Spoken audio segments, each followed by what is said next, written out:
Seperti biasa, menjelang senja gadis itu beranjak pulang. Diperlukan waktu lebih dari 1 jam untuk sampai stasiun dekat rumahnya. Jarak yang cukup jauh memang, tetapi bukan tanpa alasan. Karena hanya perusahaan itu yang mau mempekerjakannya yang seorang difabel.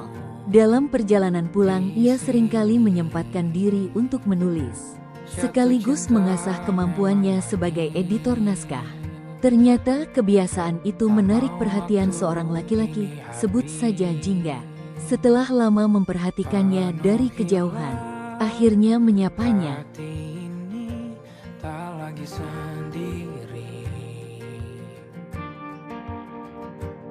Senja, ia bukan gadis yang cantik ataupun ceria.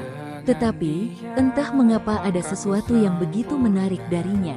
Hari-hari berikutnya entah disengaja atau tidak mereka selalu pulang kerja di waktu dan gerbong yang sama. Hingga perlahan namun pasti mereka mulai akrab dan membicarakan apa saja. Ditambah keduanya suka membaca. Senja suka membaca novel sementara Jingga suka membaca surat kabar. Jingga mulai ingin tahu banyak hal tentang Senja. Mulai dari sikap hingga kehidupan pribadi gadis itu. Semuanya dibalut dengan canda. Hingga Senja tidak dibuat risih karenanya. Mungkin 3 atau 4 hari lagi.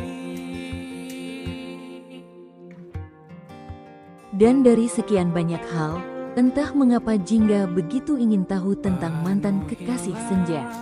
Senja memang pernah secara tidak sengaja mengatakan bahwa dirinya pernah menjalin hubungan serius dengan seseorang, tetapi ia tidak pernah mau bercerita secara terus terang. Tidak semudah itu bagi Senja untuk menceritakan laki-laki yang pernah menghuni, sekaligus menorehkan luka di hatinya. Ia telah bertekad untuk tidak lagi mengungkit perihal laki-laki itu.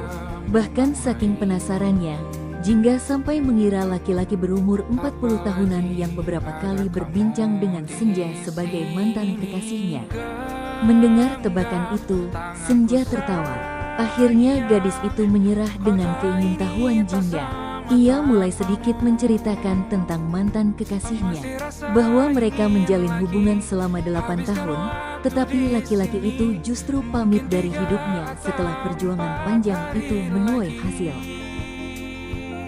Entah apa yang dimaksud dan apa yang ada di pikiran Jingga hingga ia mengatakan hal itu. Senja sedikit terkejut, namun tetap berusaha biasa saja dan berpura-pura tidak mendengarnya. Gadis itu tidak ingin terbawa perasaan oleh teman barunya itu. Ia takut sakit dan patah hati lagi. Terlahir sebagai seorang difabel membuatnya sempat dilarang untuk menikah. Karena takut merepotkan pasangannya nanti. Belum lagi pikiran orang tuanya jika sang anak disakiti entah secara fisik ataupun psikis. Meski pada kenyataannya keluarga pun juga pernah bahkan sering menyakitinya hingga menimbulkan trauma dan luka batin. Mengingat risiko yang membayangi dirinya, Senja ingin menikah dengan sesama difabel saja. Berbeda dengan Senja, Jingga justru ingin sekali menikah dengan non-disabilitas. Alasannya sederhana, ia ingin anaknya merasakan kehidupan normal seperti anak kebanyakan. Berlarian dengan orang tuanya, meski hanya dengan ibunya, tidak salah memang. Tetapi bagi Senja lebih baik bersama dengan orang yang sama-sama memiliki kekurangan, sehingga bisa saling memaklumi dan menghargai. Namun, Senja tetap menghormati keinginan Jingga, meski seringkali mereka berbeda pendapat. Sekian lama kebersamaan mereka setelah pulang bekerja. Anehnya Senja belum tahu nama lawan bicaranya, hingga akhirnya ia bertanya. Kota ini, 2 langit, 2 hari, kau temani aku di sini. Jatuh cinta memang manis, tak mau waktu ini habis. Penuhilah. Obrolan dengan Jingga selalu saja membuatnya terhibur, hingga tanpa ia sadari hal itu menjadi sesuatu yang ia tunggu di kala waktu Senja datang. seperti healing yang sederhana untuk hidupnya yang berat. Namun, suatu ketika laki-laki itu tidak ada di gerbong kereta yang sama dengan dirinya. Ia merasa kehilangan meski tak ditampakkan, tanpa sadar ia celingukan mencari sosoknya. Apalagi ada kamu di sini, genggam tanganku sayang. Kota ini tak sama tanpamu. Masih rasa ingin lagi habiskan waktu di sini. Mungkin 3 atau 4 hari lagi. Begitulah mereka, selalu menemukan topik pembahasan untuk menghidupkan suasana.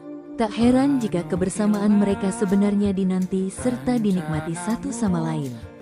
Bahkan tak jarang Jingga memuji Senja dan mengutarakan rasa kagumnya. Karena meski tidak berpendidikan, Senja memiliki wawasan yang luas, serta bisa mengobrol asyik dengan dirinya. Padahal selama ini jarang ada orang yang nyambung saat mengobrol dengan dirinya. Waktu terus terlewati, mereka semakin dekat saja. Tidak seperti biasanya, kali ini Senja memulai percakapan terlebih dahulu. Sepertinya ia sudah tidak sanggup menanggung beban pikirannya. Ia perlu teman bercerita untuk sekadar mengurai kekalutan pikirannya. Masih rasa ingin lagi habiskan waktu di sini. Mungkin 3 atau 4 hari lagi.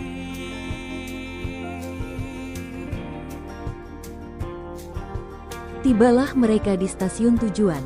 Saat keduanya akan turun, Jingga mengingatkan agar Senja menjaga kesehatan. Tetapi saat akan turun justru Senja kehilangan keseimbangan tubuhnya karena salah satu kakinya tidak dapat berpijak. Karena itu ia hampir tergelincir. Bukannya panik, ia justru berkata, "Seharusnya tadi biarkan saja aku jatuh." Kalimat yang seperti berbisik itu terdengar oleh Jingga. Laki-laki itu menyadari bahwa Senja ingin mengakhiri hidup. Saat itulah ia marah pada Senja. Senja pun menangis dibuatnya. Ia menangis karena terharu. Ada seseorang yang begitu mengkhawatirkannya. Pertemuan 2 jam setelah pulang kerja itu nyatanya Tuhan takdirkan menciptakan banyak hikmah di dalamnya. Pertemuan Senja dengan Jingga membawa Senja pada kesadaran akan apa yang terjadi pada dirinya. Bahwa ia ingin dihargai dan disayangi dengan tulus. Sebelum berpisah di stasiun, Jingga selalu mengucapkan terima kasih. Kali ini diberi imbuhan maaf karena telah memarahi Senja dan membentaknya. Tak lupa ucapan maaf itu pun beriring belayan lembut di kepala gadis itu. Sempurna, Senja terharu. Sejauh ini hanya Jingga dan mantan kekasihnya yang melakukan hal itu sebelum mereka berpisah dulu. Bukan sedih, Senja justru senang mendapat perlakuan seperti. Kadang kemarahan itu perlu. Sebagai tanda seseorang sangat menyayangimu pun rasa takut kehilangan. Begitu pula ketika orang tua memarahi anaknya untuk menjalankan ibadah.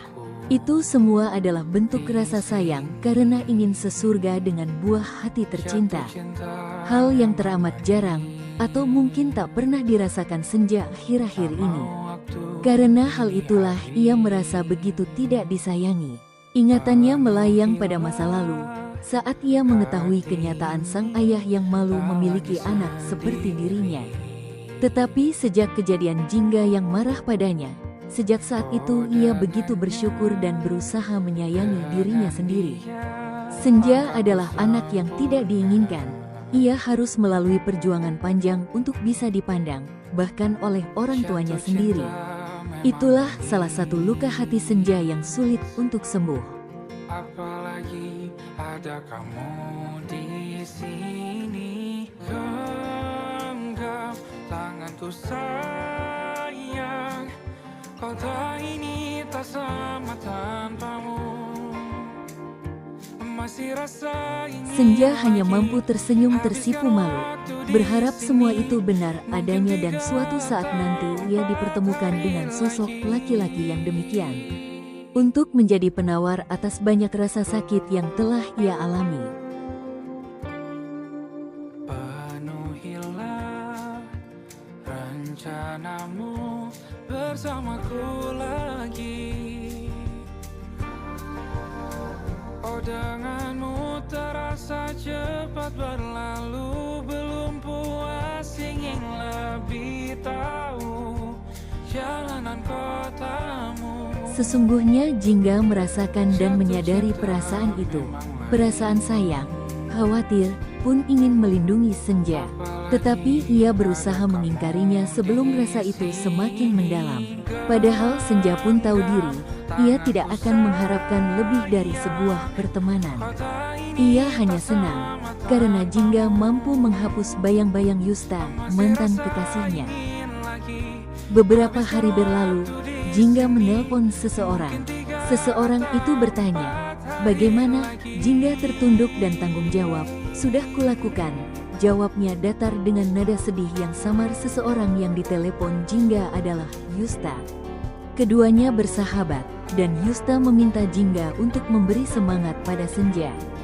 Dia tahu seseorang yang ditinggalkannya itu begitu hancur.